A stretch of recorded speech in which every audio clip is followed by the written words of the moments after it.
Hello everyone, and welcome to 4Panel, your weekly guide to the weird and wild world of comics. I'm your host, Andrew, and as per usual, I'm joined by my regular co-host, Rob. Hello! And Mick. Hello! How are we all doing today? My hello was kind of weak and feeble, so I'm going to say it stronger. Hello! I think that was too far. I think you need to achieve a sort of middle range. Was that an overcompensated hello? That was that was definitely a hello that was overcompensated for something. It's fine. We can probably do some audio trickery to balance the two out. Just add some reverb to the first one. Yeah. Maybe if you kind of sync the audio, cut and paste, so that you are simultaneously saying both hellos in each ear. Oh God, that'll balance out as a. No, it won't. It'll just sound horrible. It would sound terrifying. It'd sound like I've got demonic voice or something like that. Do you know what sounds slightly less terrible? Oh. Us doing our end of year comics review special, because that's what this one is. Yes, it is. So, Yes, Nick, would you like to kick things off? Okay, so, do you remember that time when we all came to pick up the review materials and you tried to pass me an Archie comic and I went, no, I don't want that. But we still gave it to you. We forced it on you. We pinned you down. We pinned you down, and we shoved it up your top and forced you to go home with it. It's true, you did. Well, the joke's on you, because it was actually quite good. Damn it, Mick. What have I told you about reading good comics? It's not how we do the show. Is this another one of those girl in the bay moments where we give you something that looks awful, but actually turns out to be just, really enjoyable? Well, no, in fairness, this is a sort of 50-50. It's like a sort of good side, bad side. So the bad side is, for me, it's an Archie comic. Archie comics are not my bag. Yeah. I know they've done this dark Archie stuff with the Jughead the Hunger and Vampironica and stuff like that. Wasn't Sabrina the Teenage Witch an Archie spin-off? And even Sabrina. And I'm not a huge fan. It's all a bit Twilight Light for my liking. Yeah. But that was the bad side. It was an Archie comic. The plus side, written by our favouritely named writer, Cullen Bunn. Okay, two things. First of all, Cullen Bunn. And secondly, oh my God, Vampironica is a real comic. I thought you just made it up, but you haven't.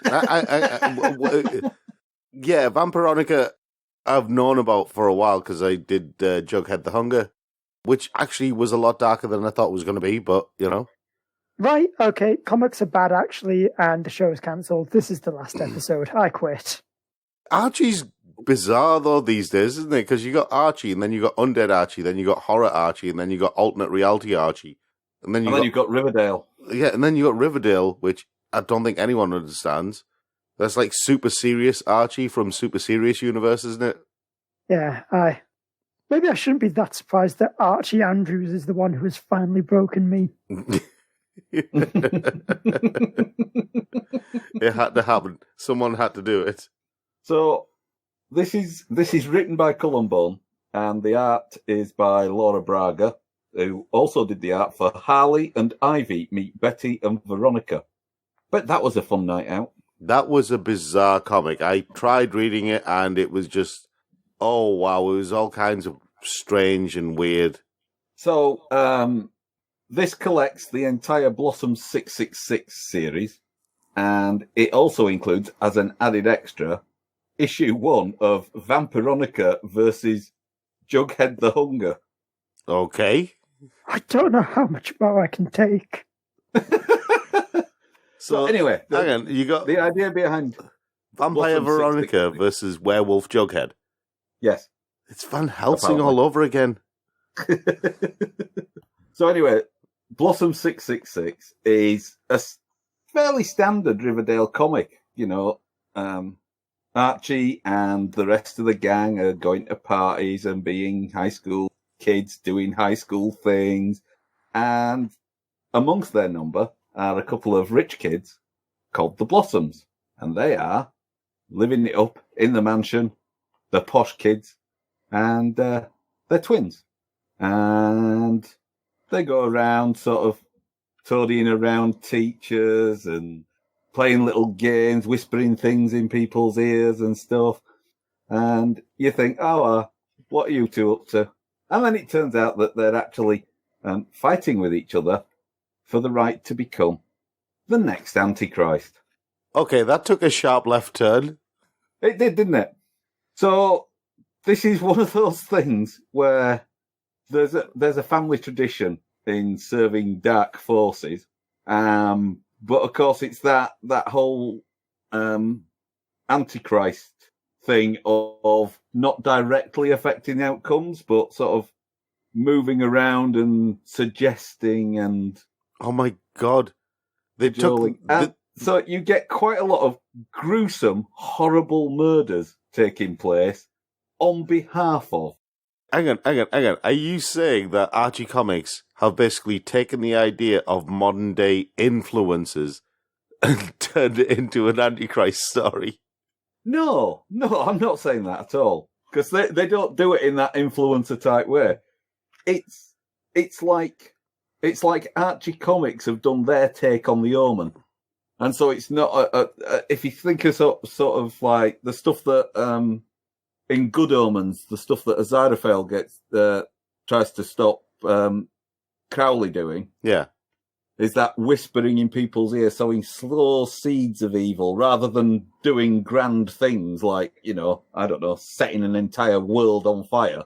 Yeah. It's just like, so they don't so they're not actually perpetrating the acts of evil. They're sort of manipulating others into doing it. There is a twist when it turns out that they're not the only ones who have that birthright. Their mysterious older brother turns up that they were previously unaware of. But it's I mean, I'm not saying it's the most scary horror comic I've ever read, but it does actually manage to sort of keep the plot going. It's intriguing. It keeps that sort of, it's basically an Archie teen slasher. Okay. But like a good slasher movie rather than the sort of cheap, pale imitations that have come in recent years. And the characters are engaging as well. You really sort of get underneath the skin of some of the main protagonists and antagonists, and it's surprisingly enjoyable, with twists and trials and tribulations along the way, forced betrayals, and I really, really enjoyed it. The free issue of Jughead the Hunger versus Vampironica. Let's just leave it there, shall we? Yes, I am confused by its existence, but I'm glad you enjoyed it. Anyway, Rob, what have you been reading? I am going to get something off my chest, because if I don't get it off my chest, I'm going to go crazy. Major X. Is it that growth? It's called Major X. I went to the doctors, and the doctor identified it. It's caused by Major X, and I have a cream for it now. Apparently, according to AIPT, this serves as a fun throwback to Liefeld's days drawing Cable, Deadpool, and Wolverine, and apparently is a huge success. I vehemently disagree with you, AIPT. But no, I think it is a huge success in the sense that I think Marvel sold a lot of issues to comic shops. Yeah. Now, how many of those issues are now just like in a 50p bin? Yes. Is the question. See, this is written by Rob Liefeld, with pencils by Rob Liefeld and Brent Peoples, which is a very odd name, and Whilce Portacio, which is an even more strange name. And it's got colours by Romulo Fajardo Jr., letters by VC's Joe Sabino, and inks by a whole bunch of people who I'm not going to go through, but they do include Rob Liefeld. And this is a very, very strange story about somebody called Major X, who is first seen stepping on Cable. He's basically having a big fight with Cable, and people are punching each other, and there's a grey version of Beast with red stripes who seems to be hitting people and angry at other people, and they do the whole Cable thing, and they have to do various things, and then they end up fighting Deadpool, but it's not Deadpool, it's a different version of Deadpool, and then Deadpool ends up fighting Deadpool, and you find out who Major X is. because Major X isn't who they think he is, because his name is actually Alexander Nathaniel Summers, and he has gone back in time to basically face up to his dad, who is Cable. I'm very, very confused by this point because I don't know what's going on. All I know is there are lots of mutants and mutants who aren't mutants and more mutants from the future and the past, and then people fighting each other, and everyone's just kind of no, and then yes, and then no, and then hitting each other. And it's just a mess. Yeah, this is usually the part in the show where I ask you to explain your strange and rambling plot summary. But I don't think it's worth it, is it? No, not for this, because it is literally a mess. This is one of those stories where they think they know how time travel is supposed to work, but then they don't. If I had to say there was a comic book version of Looper, this is it. Looper! I knew that would set you off. But this is... You know what his triggers are? Yeah. Stop it. But this is quite literally... But how can there be a Bruce Willis when Bruce Willis already killed the Bruce Willis? Why is there so much corn? Andrew, drink some of the pink liquid. Just You know it tastes of strawberry. Come on. You know the doctor said it would help. I'll drink the corn juice again. You have, at one point, Major X, who is Alexander Nathaniel Summers. You have McCoy, whose name isn't spelt McCoy as in Hank McCoy, but spelt M''Koy. And then you have the Essential, whoever the bleep that is. Because he has some weird power set which involves teleportation, may involve time travel. We're not sure. And I don't think the writers are sure either. You also have Dreadpool, who is an alternate reality version of Deadpool, who seems to have captured people, but also hasn't. They're up against the Atlanteans with Old Namor and his kids. Oh, and also other people called Undertow and Sharkskin. Atlanteans, apparently, allegedly. Odd, because they sound more like solicitors. Yeah. You also have some other people who are from the Watchtower, who are trying to control you mean the events. Justice League? No, not the Justice League, but they are from an organization called Watchtower. Everybody's trying to get the Essential, but the Essential has gone back to Genosha, where there are a bunch of Sentinels who are going to fight against the Watchtower and the control of various people, and I hate this, because then Major X ends up fighting Captain X, Commander X, Lieutenant X, General X, and Sergeant X. See, I can only imagine your pain, because I hate hearing about this. Yes. I'm mad at you, Rob, for putting these words in my ears. I'm done talking about it. It's a mess. Just don't bother with it, okay? If you thought X-Men timelines were already convoluted, then do not do it to yourself to read that. Andrew, I think we need some kind of antidote. Okay. How about we talk about... Hey, what about Beasts of Burden? Yes. Lovely Beasts of Burden. Yeah. Lovely, horrifying Beasts of Burden. But still straightforward. Indeed. So, this is Neighborhood Watch, which is written by Evan Dorkin, with the arts... most written by Evan Dorkin, with one story written by Evan Dorkin and Mike Mignola, another story written by Evan Dorkin and Sarah Dyer, art by Jill Thompson and Benjamin Dewey, letters by Jason Arthur and Nate Pecos, and covers by Jill Thompson, Benjamin Dewey, Mike Mignola, and Dave Stewart. So this is... like some of the older Beasts of Burden volumes, this one is more a collection of short stories than one big story. Yeah. Boy, I'm somewhat out of practice in talking about things. So, first up is the story Sacrifice, which is the one co-written by Mike Mignola, and so, of course, involves the Beasts of Burden Hill teaming up with Hellboy. I see nothing wrong with this. It's great. I think that's just there's kind of a few panels of them explaining, like the dogs explain that, we're animals, we talk, we, protect this hill from evil monsters. So it's one of the dogs saying, We're members of the Wise Dog Society, sworn to protect and defend Burden Hill from the paranormal. The Hellboy was the cats too. And yep. There's just kind of a single panel of Hellboy taking a drag of his cigar. Then, okay, got it. Because this isn't even like the 10th weirdest thing that Hellboy's come up against. He's fought tentacle monsters from space. Talking dogs is nothing on that, is it? Exactly. And yeah, it's just a neat, usual little Beasts of Burden story. They come across a necromancer, have to fight some weird earth golem zombie things, blow up some rats, as you do. But for the entirety of the story, which I absolutely love, Hellboy has Pugs the Pug just in one of his jacket pockets. Oh, that's awesome. It is. It's great and it's adorable and I love it. Then we have got Food Run, where the orphan, one of the cats, has to fight a weird goblin monster. That's quite fun. Because there's just a moment where it's the orphan and Rex the Doberman, and they're chasing after this little gremlin thing, and they finally got it cornered. And then Rex's owner shows up and drags him off. And there's just kind of a moment of the orphan and the gremlin staring at each other, and they're just the orphan, so a truce, and then immediately running off, just chased by this weird little monster.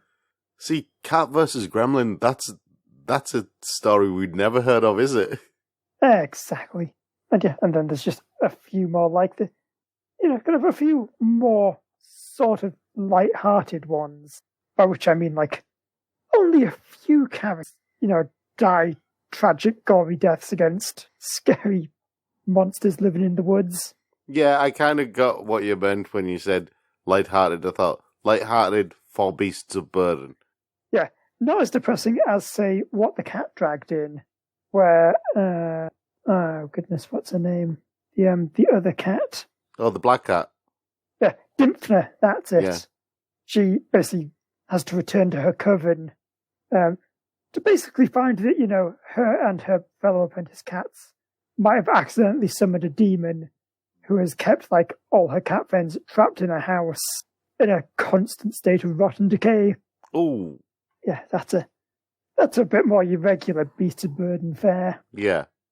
And then I guess kind of the more main story bit is The Presence of Others, which is about the beasts teaming up with a group of traveling exorcists to basically deal with one of their recurring foes, the first necromancer they faced. He's trying to come back to life again, possessing various bodies, and has also formed an alliance with both the rats and the crows, like some kind of scavenger empire. And there's this really great bit where all the dogs are kind of just in a field looking at a tree. Then one of them says, hold on a sec, how come, that tree with the black leaves, how come those leaves aren't blowing in the wind? And it just explodes into a flock of crows. Wow. I'm gonna have to read this. Oh, definitely. Yes, it might come as a shock to both you and the listeners. This is another very good edition of Beasts of Burden. I don't think there's been a bad edition of Beasts of Burden so far. Yeah, no, it is always consistently really good horror comics. Anyway, yeah, that's pretty much. Again, this is kind of another just one of those things where you check in a series and go, this series still good? Yep, it's still good. Check it off. Yeah. Maintaining standards. Exactly. Speaking of which, Mick. Oh, you come to me to talk of standards, do you? So I've got a comic you didn't here. say what those standards were. I've got a comic here, which has a quote on the front from one Brian Michael Bendis, okay? Who says, of the writer, Magdalena Visaggio, Visaggio is a real visceral, dare I say, important voice in comics. Calamity Kate is another fantastic, fun creation, and I'm all in it for the ride. That's what Brian Michael Bendis said about Calamity Kate. Okay, so the comic I believe is called Calamity Kate then? Yes. Okay. Is this anything to do with Calamity Jane? No. Anything to do with Westerns at all? No. Anything to do with a comic book that's good?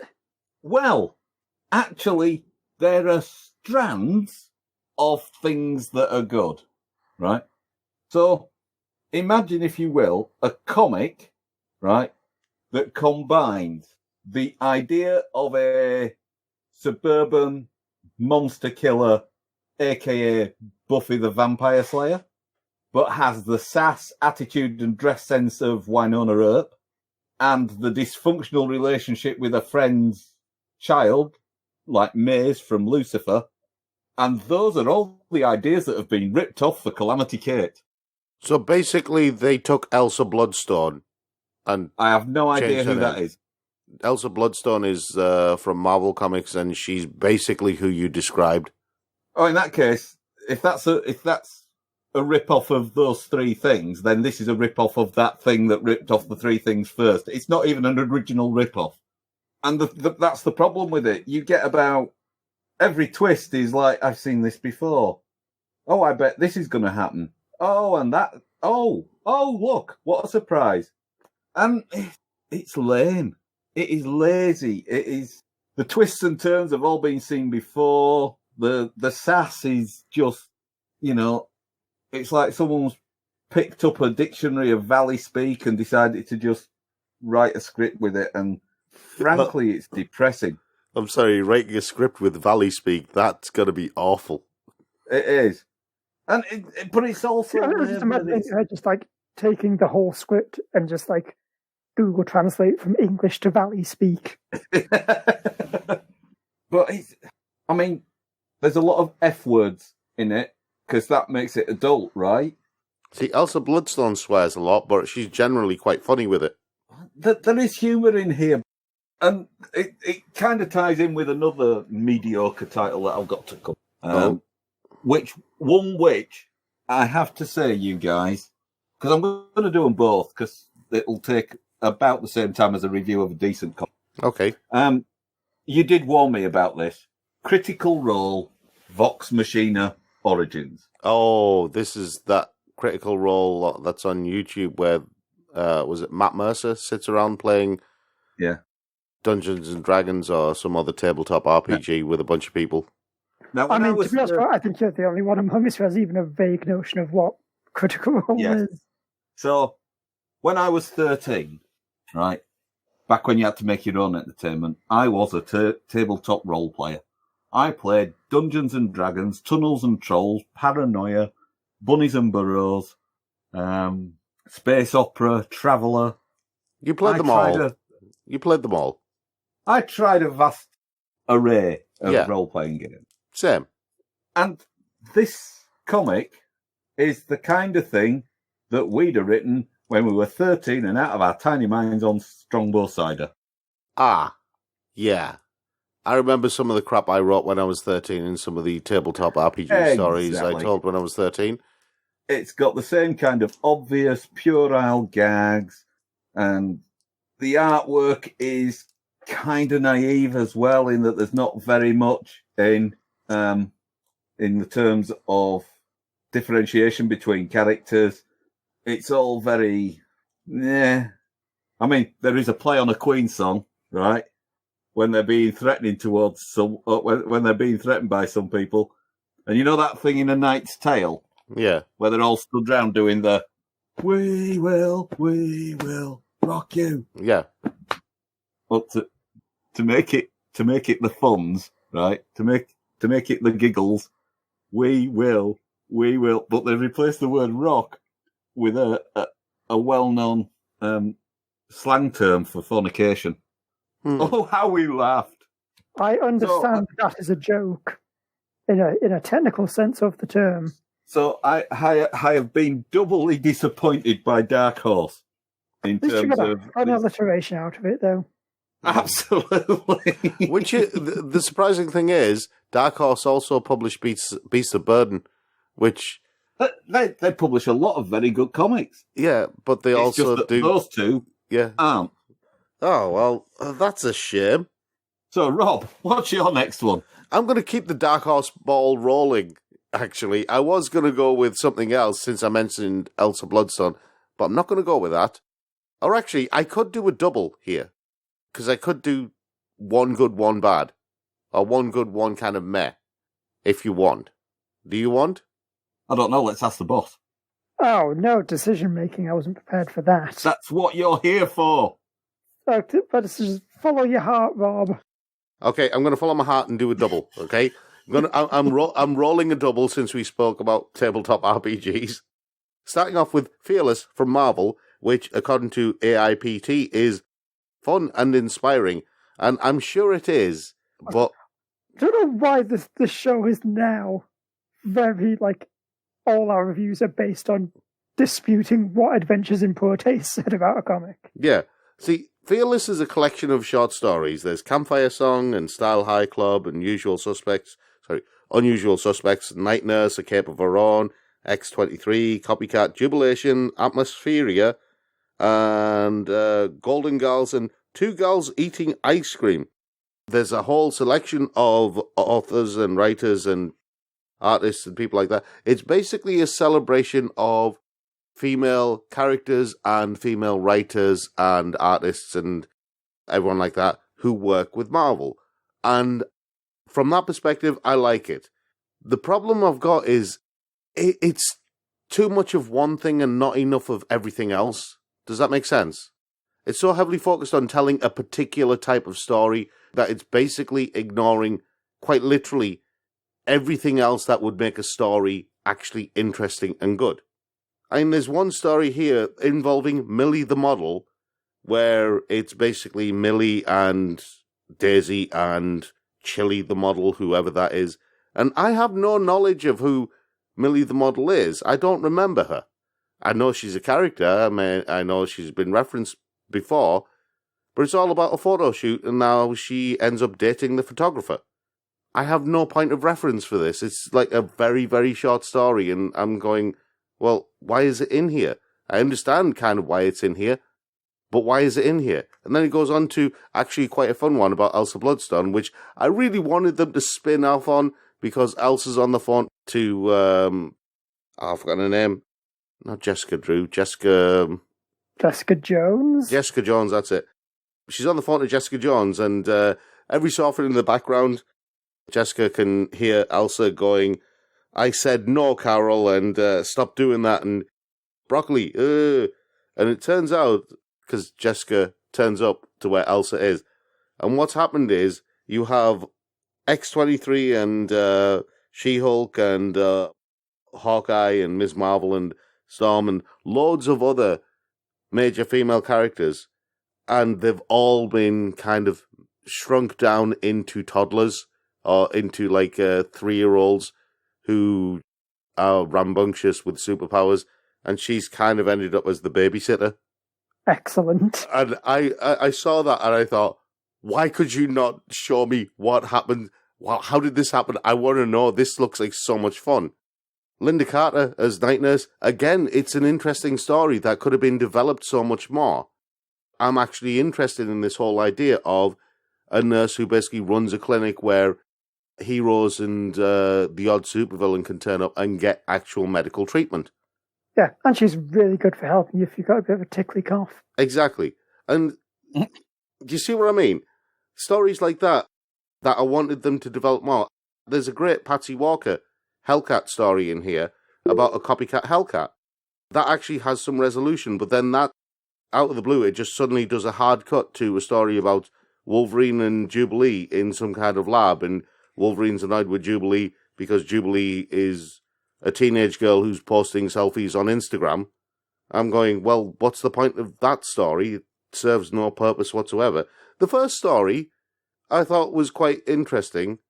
You know, Ms. Marvel and Storm and Susan Storm and Carol Danvers are going to this camp to talk about being a superhero and being role models for young ladies. I thought, that's nice, that's good.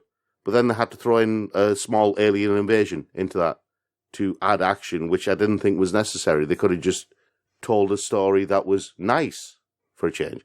Which brings me on to, bizarrely, The Courageous Princess Beyond the 100 Kingdoms by Rod Espinosa, and this is from Dark Horse.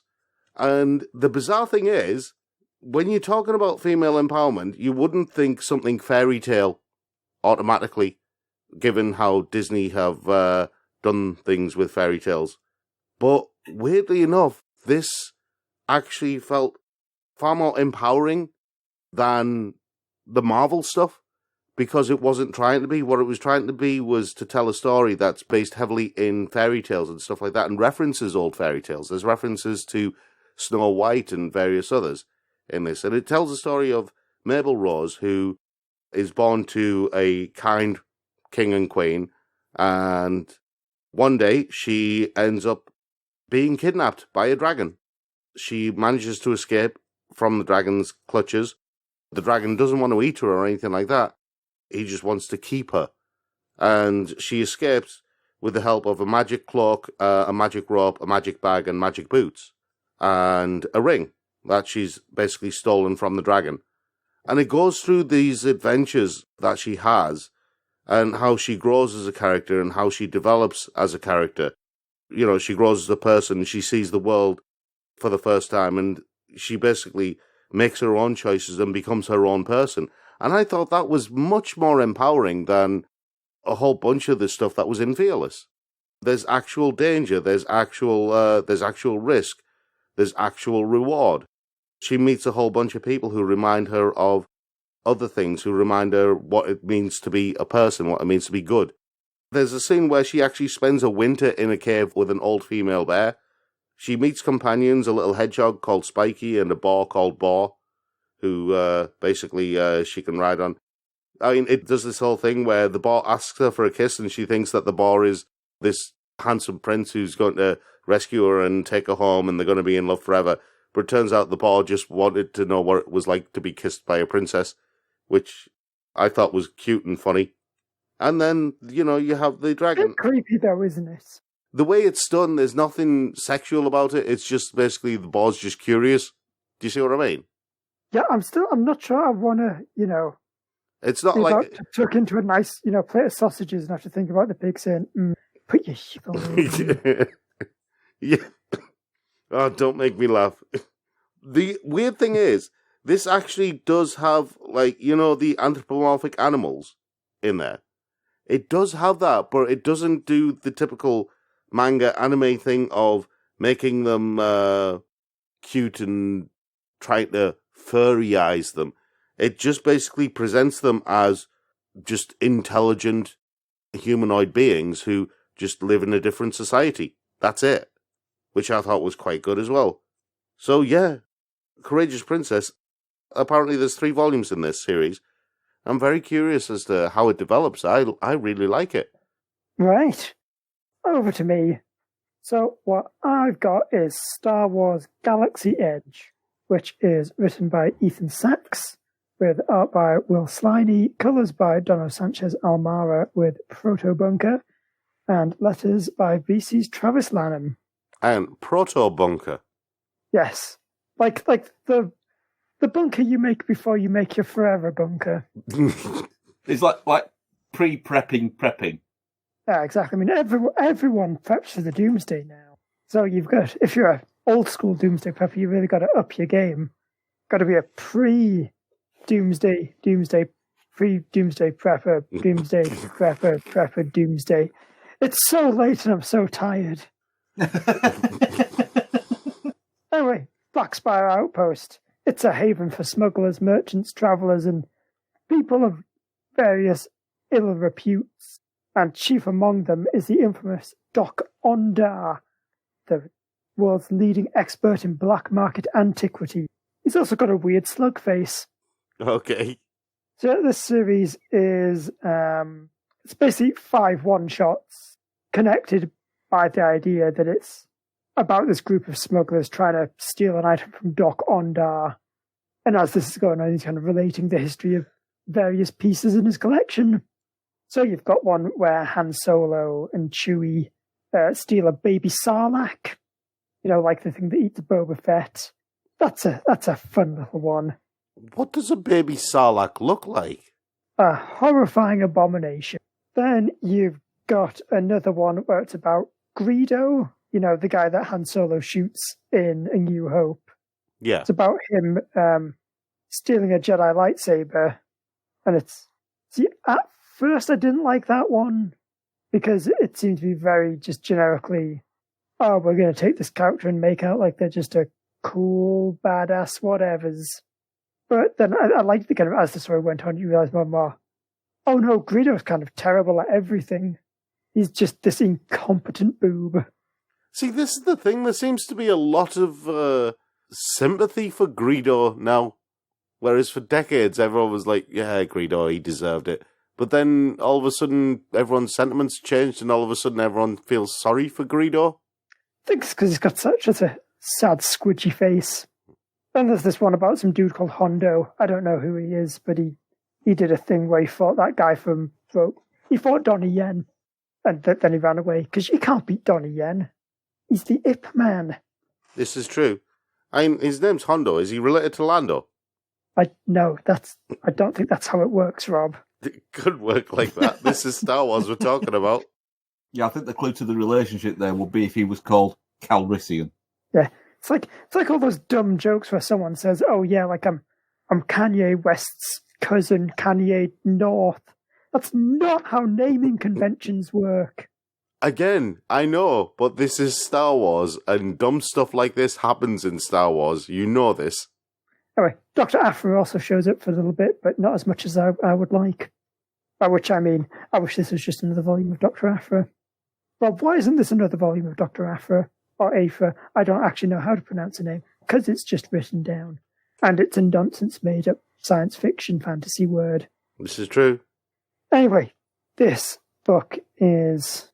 I think it kind of depends on what approach you're looking at this from. Because just in terms of, I'm a Star Wars fan who would like a Star Wars comic, it's fine. Mm. You know, it's just another, here is some generic Star Warsy stuff.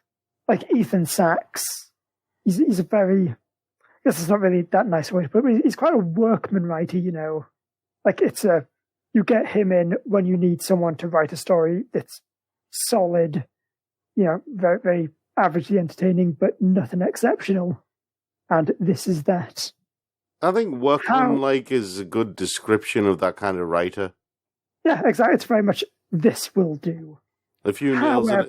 Yeah, a few nails in it. On the other side of things. Yep. Because Galaxy's Edge, if that name sounds familiar to you, it's because it's actually the name of the Disney World attraction. You know, the new one that they've got in, I think, Florida. Where it's like, you know, just a whole area of Disneyland that's now Star Wars themed. And so the idea of this book is it's kind of putting that into actual Star Wars canon. And I think, you know, as a kid, if you can like read a story about a place in Star Wars and then actually go to that place and do some Star Warsy things, that's pretty cool. Yeah, but then like, if I was 10, I would go like wild at that. Yeah, but then you've just described a place where it's a haven for smugglers and travellers and various people like that, yeah? Yeah, because the smugglers are the coolest bit in Star Wars. Don't those kind of people have very salty language and generally not tolerate kids around them? No, Rob, because it's Star Wars, a children's franchise. You know, yes, we all remember that bit in A New Hope, where Luke Skywalker goes, "Hey, you Han Solo," and he says, "Who the f*** are you, you f***ing piece of shit kid?" See, you have to bleep all of that, Rob. That's what you get for asking silly questions. I was going to say that they had to edit that bit out of the film, didn't they? Yeah, but I'm sure at some point they'll release a Blu-ray version where it's been put right back in. Yeah. And digitally enhanced. Yeah, that's the same version. And you know that bit where Obi-Wan Kenobi lightsabers off a guy's hand? Yeah. In the original cut, he actually just smashes a bottle and glasses him in the face. Actually, of course, all this was on the original theatrical release. You know, the one that no one will ever get to see ever again. This is the real reason, George Lucas keeps making all these weird edits, like putting more rocks in. Just hide the fact that he's actually taken out all the swearing and drugs. Everybody's got this rosy picture of what they went to see in the cinema in 1977, and it's actually completely different to how they remember it. Yes, and they can't even prove it on VHS or Blu-ray or anything. All the evidence has been hidden. Exactly. I mean, who's going to listen to crazy old grandpa when he tries to tell you about C-3PO's cocaine habit? Do realise George Lucas is listening in and thinking, these are all great plot ideas. If he ever does a gritty reboot of Star Wars. Star Wars Noir. Star Wars, the train spotting cut. And it works because Ewan McGregor's in the prequel. Exactly. Oh, I've just suddenly thought the Phantom Menace would have been so much better with Qui-Gon Jinn saying to Obi-Wan, choose life, choose a job, and just going through all that. Choose designing a devastating space station with one tiny flaw. Choose the Force. Choose Yoda. Or would that be Yoda choose? I don't know. Oh, I'm definitely not looking forward to that bit, though. Where, you know, Obi-Wan is really starting to come down from his latest trip. That's my feeling. And there's just a Jar Jar Binks crawling along there with his head turned around. Oh God! I think we need a bit more normality. Shall we move on to Mick? Yeah. I think we should move on to Mick a few sentences ago. Right. So you're coming to me for some normality, are you? Yes. All right. Well, I've got the Star Conspiracy. Okay. An aspiring young journalist ends up as an unwitting chess piece in a galactic conspiracy. Grabbed you so far? Okay. When Leo's friend is murdered in a plot involving the all-powerful Star Company and a nefarious space pirate, he realizes that the missing data is actually in his possession. As Leo runs for his life, he never stops chasing his dreams of becoming the galaxy's greatest reporter. Sound exciting? I guess. A wildly funny galactic adventure. Are you good, Jack? Who said that, Mick? No, that wasn't quoted by it.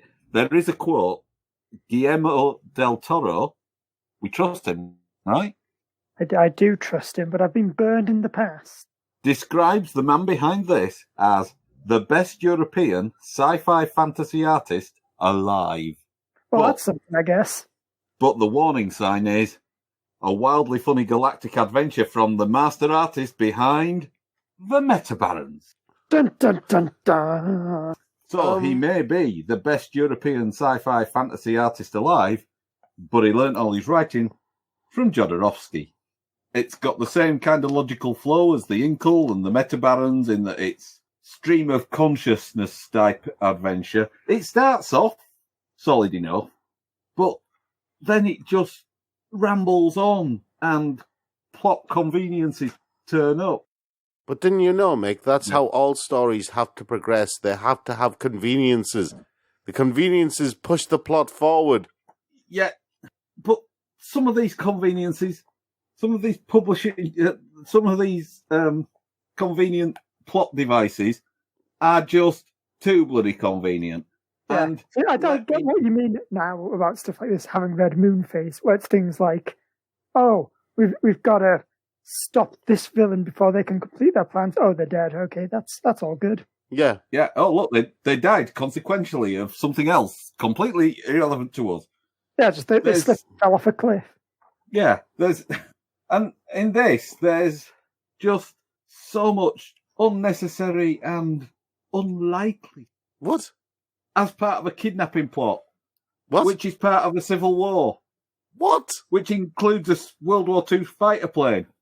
And time travel. Okay. And something that looks like Bat Santa. Okay, I'm really confused now. A fighter plane? Yes. And someone who's dressed like a nun. A fighter what? Why? What is going on? Honestly, This started off with unlikely sex and ended up with someone dressed as a nun and a fighter plane. Yeah. Yeah, but what you don't understand is... And I told you it in a logical order. There's a dinosaur. Mick just yelled that it's a metaphor and run away. It's a metaphor! Add some disappearing footsteps to that. Rob. What?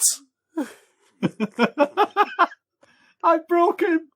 Time travel, fighter planes, dinosaurs, sex, space aardvark, none, murder. Is this? Hang on, was this the ideas board for this story? It's like one of those connecting walls on Only Connect. Yes. Can you put these into groups of 4? Space aardvark, fighter plane, sex, and dinosaur. Oh, of course. There were 4 of Queen's lesser-known hits. See, I want to follow that, Space Rob. Aardvark, but I know no good will come of it. So You want to ask more about the Space Aardvark? But I know it's a trap, so Rob, just say something else. Right, I'm going to move on to magic, which, technically, I suppose, in a relative context, makes far more sense than anything that Mick has just said. I've got Volume 4 of Witch Hat to Tell Ya by Kamome Shirahama, which continues the story of Coco and the other apprentices who are learning how to use magic. Now, I've gone over Coco's story before, but in brief, if you are tuning in for the first time, Coco was just a normal human girl in a world where magic is prevalent. She's just a normal kid growing up, but then some witch introduces her to magic, which she uses by accident and accidentally turns her mum to stone. And so now she's studying magic in the hopes of bringing her mum back from that curse. The problem is there are 2 schools of witchcraft. One of them is good. One of them is allegedly evil. And the spell she used by accident was allegedly an evil spell. And so she's trying to figure things out. Her master is Kifri and she's got other apprentices. And in this volume, the other apprentices kind of take center stage. So you've got Agot and Riche, who are having to take this test in a cavern that has a snake path, but the cavern has been hit by so much magic over the years, and especially during the war between witches, and it basically twisted the reality inside the cavern. And so the path that they have to follow for this test, it's not a straight path. It twists and bends and distorts, and time runs differently at different points of the path, and space is bent out of shape at different points of the path. And as young witches, it's up to Agot and Riche and their fellow apprentice from a different master called Uini to make their way from one end of the path to the other. Problem is, the Brimmed Hat witches, one of them is also lurking and wants to push Coco down the path of forbidden magic, as they call it, and will do anything to achieve that goal, which actually does include quite a horrific transformation for one of the kids towards the end. It's a lot more brutal in this volume. Things start taking a much darker turn, and you start seeing a lot more of why the Brimmed Hats are hated so much, and why the normal witches, the utilitarian witches, why they fight against them so vehemently. The attitude of the Brimmed Hats being that you can use magic to do anything, so why shouldn't you do anything with magic? Whereas for Coco's master Kifri and the other witches like him, they have the attitude that magic is there to serve the people, and magic should be controlled. It shouldn't be the thing controlling you. And so you begin to see more and more of how they're the complete antithesis of each other. So yeah, things are taking a darker turn. I'm still really enjoying Witch Hat to Tell Ya. The artwork continues to be really good throughout. I reckon if this had come out before Harry Potter, this would have stamped all over it. So Witch Hat to Tell Ya, I highly recommend. Oh, sorry, I continue to highly recommend. Okay, good stuff.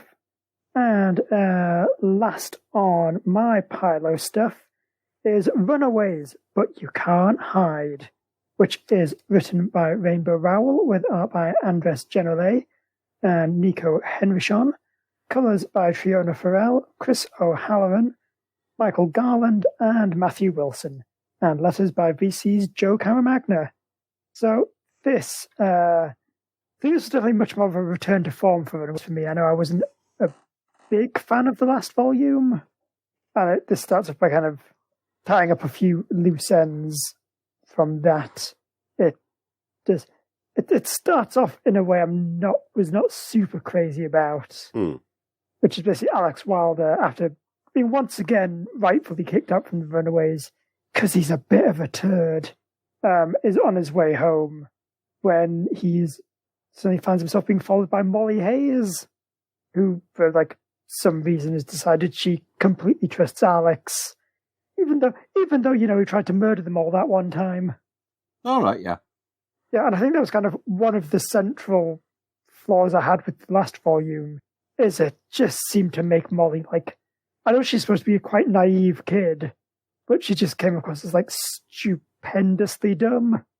Like, we should trust this actual supervillain. I'm sure nothing will go wrong kind of way. Yeah.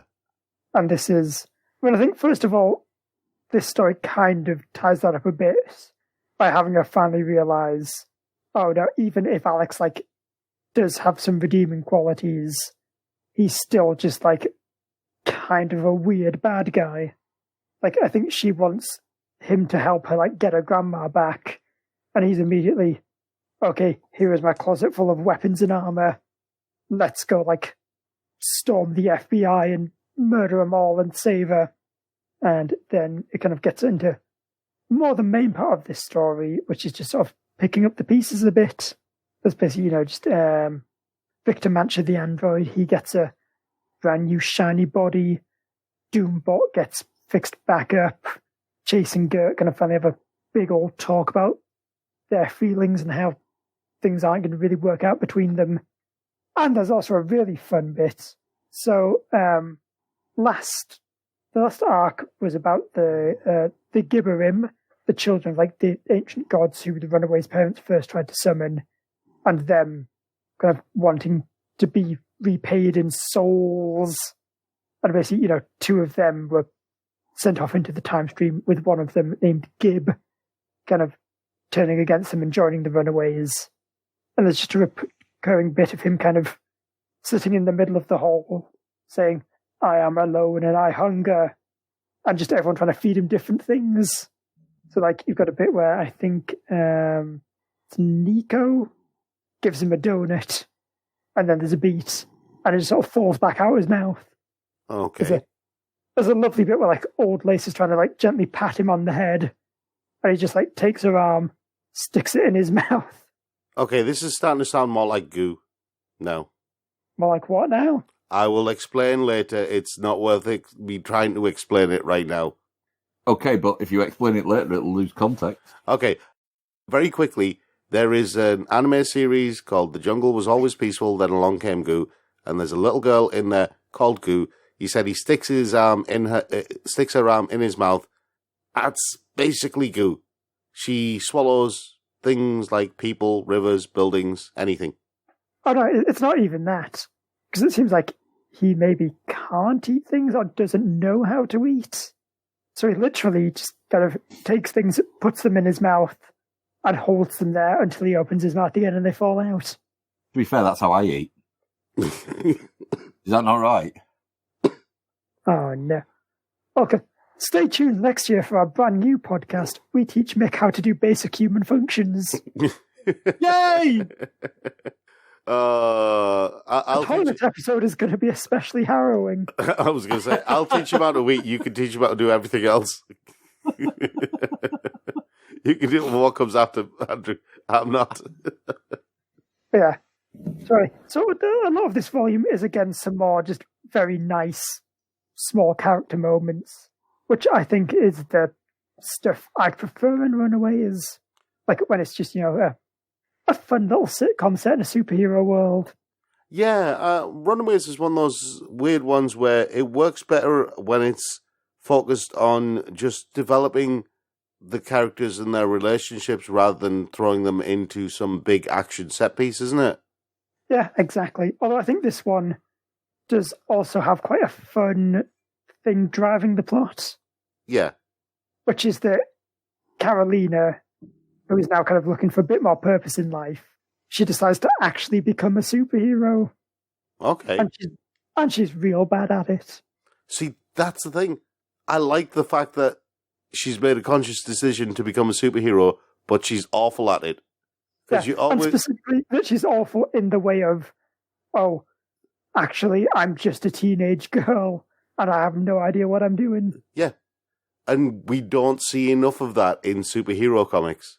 Yeah, like there's really this great bit where there's like a window cleaner and his whatever, like harness thingy snaps. Yeah. And kind of Caroline and flies over to save him, and she, kind of has this big moment of like, flying there with all the sparkly powers going off, swoops under him, grabs him, and then realizes, oh no, he's actually quite heavy, and she has done 0 push-ups. Yep. And it's just this awkward moment of her struggling to kind of like lift him to the roof, and then collapsing out of breath. See, you don't see that in other superhero comics. Yeah. And this fun bit of her and Nico out on basically a date, just trying to find some crime to fight, and failing dismally. Like they get over to a fire, but like the fire department's there and they're putting it out, so don't really need much help from them. And you just see them just, oh, there's someone injured over there, but no, ambulance is there, they're getting taken off. Oh, got another police code. It's just a light car crash with someone's damaged their bumper. Again, stuff you don't see in other superhero comics. And I like this. Even a bit where they run up to just a random child and say, hey, are you lost? Exactly. And they just look at, no, are you? See, this is the thing that I want to see more of in superhero comics. And I know people are going to say, but that's boring, but it adds context to all the big events. The days when not much is going on, and you don't see that in enough comics. I've seen flashes of it in stuff like Ms. Marvel and Spider-Man, but I haven't seen enough of it in other comics where it's just basically, look, it's a boring day, let's just play cards or watch TV or something like that. There's nothing really going on. I like that there's even a bit where like she turns to Nico. It's like, surely you should know what we're doing. You were in the Avengers. Yeah. And she's just like, I don't know. People just usually came to She-Hulk with that kind of stuff. So yeah, Runaways. It's back to its usual delightful self, and I'm very happy. Excellent. You got any more, Mick? I have one more. Okay, then why don't you country roads take us home? Okie dokie, I will. So what I've got here is Taj Mahal from Campfire's History series, and it's delightful. Really? It's beautifully illustrated. It tells the story of Indian history around the time of the Mughals. It tells the love story that led to the creation of the Taj Mahal. It goes through and tells you about the world that they lived in, the civil wars that raged, the unifications, the withdrawal from society of the king once his beloved wife died, and it goes into some great detail. It reminds me a lot of sort of the Ladybird books that told you sort of the Bible stories when I was a kid. But this is done in a much more sort of purely graphic novel style. It does repeat some of the touches a bit, but then it is meant to be a sort of child's history book, so it's repetition of facts that potentially they'll need to remember later for any kind of sort of tests or anything that they do in history. But it's really beautifully illustrated. The story is told in a clear and precise way, and obviously the language is a bit simplistic because it's aimed at probably sort of early teenagers, possibly pre-teens. But like I say, if this is the way you're going to learn history, I can think of worse ways. My third form history class for a start. Yeah, I remember history at school. It was dull and boring. Yeah, and then towards the end, there's some little sort of more essay type writings about the architectural makeup of the Taj Mahal and its geographical location, and some of the other architecture like Agra Fort and Agra itself, the city.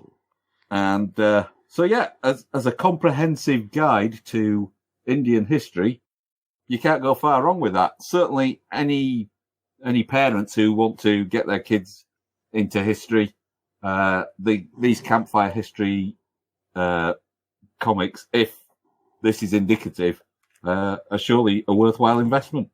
Fantastic. I'm surprised because when I saw that, I wasn't sure what to make of it. Well, you could have made a hat. You know what I mean? You know, you look at these sorts of things. I'm glad that we can end on something not just good, but also like wholesome and educational. Yeah. Yeah. Excellent. So wholesome and educational, that should be our new tagline. Except that we are neither. Yes. Yes. On that note, right, we are at the end of the show for, indeed, this year. We have our Christmas episode coming up, but then that'll be it for us for 2019. So look out for that. Actually, just before we sign off, I did want to announce, if for whatever reason you did want to hear more of me, I am on Luke Hare's podcast. You know, he was on in October to do our spooky, scary Halloween special. Yes. And I returned the favour by appearing on the Exiled Holiday Annual. Ooh. That's his kind of live-action role-play game type thing. I was a version of the Silver Surfer who had an office job. It was a lot of fun. You should go listen to that. This sounds like a lot of fun. So yeah, what Andrew said, we'll put the links in the description as well. If you want to catch up with any of our other episodes, you'll find them all on our website or on whichever podcast provider that you're choosing to use. You'll also find other stuff on our website like reviews and all the other shows on the Geek Show Podcast Network as well. And you'll also find our Patreon if you want to show your support. And that's all from us. So until the next time we see you, have a very Merry Christmas, have a very Happy New Year, and we'll see you all later. And thanks for listening. Goodbye now.